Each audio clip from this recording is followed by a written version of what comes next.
बच्चों, आज हम जिस टॉपिक पे बात करेंगे वह है एस्किमो जनजाति। आज हम एस्किमो जनजाति के घर, वस्त्र, यंत्र और उपकरण आदि के बारे में बात करेंगे। सबसे पहले बात करते हैं एस्किमो जनजाति के घर यानी कि हाउस की। ग्रीष्म ऋतु में एस्किमो अपने घर तट के किनारे किनारे पर स्थापित करते हैं। अर्थात ग्रीष्म काल में एस्किमो कहाँ पर घर बनाएंगे? अपने समुद्र तट के किनारे के आसपास घर बनाएंगे। ये ग्रीष्मकालीन घर कैरिबो तथा ध्रुवीय भालू की खाल से बने होते हैं। अब ग्रीष्म काल में जब ये घर बनाते हैं तो वो किससे बनाए जाते हैं?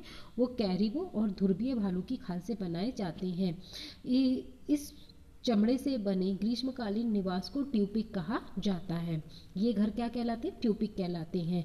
ये घर अनेक परिवारों के द्वारा समूह में बनाए जाते हैं। अब ग्रीष्म काल में ये क्या करते हैं? समूह में घर बनाकर निवास करते हैं। लेकिन शीतकालीन घर जो होते हैं वो ग्रीष्मकालीन घरों के एकदम विपरीत बनाए जाते हैं। वस्तुतः शीतकाल में ये लोग बर्फ की शिलाओं को काट काट कर यानी ईंट और पत्थरों की भांति उनको शेप देकर एक दूसरे को व्यवस्थित ढंग से रखकर चूने के भट्टे जैसी आकृति या जिसे हम कहेंगे कि बर्फ का गुंबदनुमा घर बना लेते हैं। और ये जो घर होता है उसे एस्किमो इग्लू के नाम से जानते हैं। एस्किमो के घर को इग्लू कहा जाता है और इस इग्लू में एस्किमो का पूरा परिवार निवास करता है। इग्लू के अंतर्गत अंदर जाने के लिए एक सुरंगनुमा मार्ग बनाया जाता है, जिसमें ये कैसे जाते हैं? लेट कर पेट के बल रेंग कर लेट जाते हैं और पेट के बल रेंग कर उस सुरंगनुमा मार्ग में होते हुए ये अपने इग्लू के अंदर जाते हैं। अब ये जो इनका घर होता है उसका दरवाजा या सुरंगनुमा क्यों बनाया जाता है या इतना छोटा क्यों बनाया जाता है? ताकि बाहर से आने वाली जो प्रचंड शीत हवाएं हैं वो घर के अंदर प्रवेश ना कर सकें। इग्लू का अंदर का भाग समूर की खाल से ढका जाता है और इग्लू के अंदर रोशनी करने के लिए जानवरों की चर्बी को जलाया जाता है। तो ये था इस इग्लू एस्किमो का घर कि ये मुख्य इम्पोर्टेंट भी है कि एस्किमो के घर को क्या कहा जाता है? तो एस्किमो के घर को इग्लू कहा जाता है, जो बर्फ से बनाए जाते हैं और जिसमें ये शीतकाल में निवास करते हैं। अब हम बात करते हैं इनके वस्त्र की कि ये किस प्रकार के वस्त्र कौन कौन सी ऋतुओं में धारण करते हैं। ग्रीष्म ऋतु की आखिर से प्राप्त खाल ही एस्किमो का मुख्य वस्त्र है।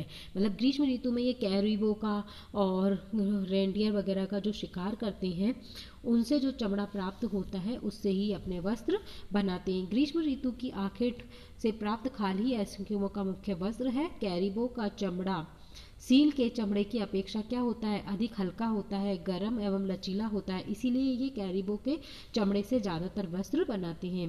ज़्यादातर एस्किमो कैरिबो की खाल के वस्त्रों का ही उपयोग करते हैं। जहाँ कैरिबो नहीं पाए जाते वह ध्रुवीय भालू के बालों से वस्त्र बनाकर शीतकालीन कठोर परिस्थितियों में लोग अपने शरीर की रक्षा करते हैं। जहाँ कहीं पर भी कैरिबो नहीं मिलेंगे वहाँ पर ये ध्रुवीय भालू का शिकार करेंगे और उसकी जो खाल है, बाल वाली खाल, उसे ये शीतकाल में अपने वस्त्र बनाकर पहनने के काम में लेते हैं। पुरुष बदन पर आधुनिक ऊनी जर्सी से मिलता जुलता एक बाहादार वस्त्र पहनते हैं और उस वस्त्र को ये लोग तिमियाक कहते हैं।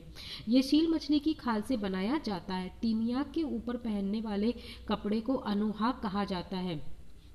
चमड़े से बनाए गए इनके जूतों को कार्मिक कहा जाता है। जूते सील की चमड़ी से बनाए जाते हैं। स्त्रियां भी पुरुषों के समान ही वस्त्र पहनती हैं। स्त्रियों के पजामे पुरुषों की अपेक्षा छोटे होते हैं तथा इनके जूते बड़े होते हैं तथा घुटनों तक के जूते होते हैं स्त्रियों के। पुरुष, स्त्रियां, बच्चे सभी घर के भीतर बिना किसी वस्त्र के भी रहा करते हैं। इनके यंत्र और उपकरण। एस्किमो अपनी विभिन्न आर्थिक क्रियाओं को पूर्ण करने के लिए अनेक प्रकार के यंत्र और उपकरण काम में लेते हैं, जैसे कायाक। ये एक सील मछली का शिकार करने के लिए पुरुषों के द्वारा प्रयोग में ली जाने वाली नाव होती है जिसे कायाक कहा जाता है।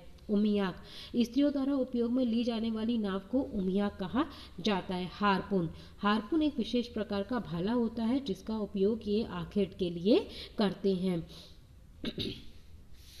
नेक्स्ट, जब भी सील मछली का छिद्रों से शिकार करने हेतु प्रहार करने वाले समुद्री शिकार के लिए फेंके जाने वाले हार्पूनों का ये प्रयोग करते हैं। नेक्स्ट आता है स्लेज गाड़ी।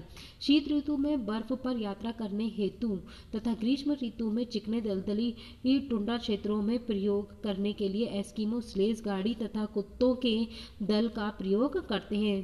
स्लेज गाड़ी जो है वो व्हेल मछली की हड्डियों अथवा लकड़ी से बनाई जाती है। इसके आगे चमड़े की रस्सी जुड़ी हुई होती है। इसके लिए 12 सिंगे के मुड़े हुए सिंगों से हैंडल तैयार किए जाते हैं। स्लेज खींचने के लिए 5 से 6 कुत्तों का दल होता है। सबसे अधिक शक्तिशाली और उत्साही कुत्ते को सबसे आगे रखा जाता है।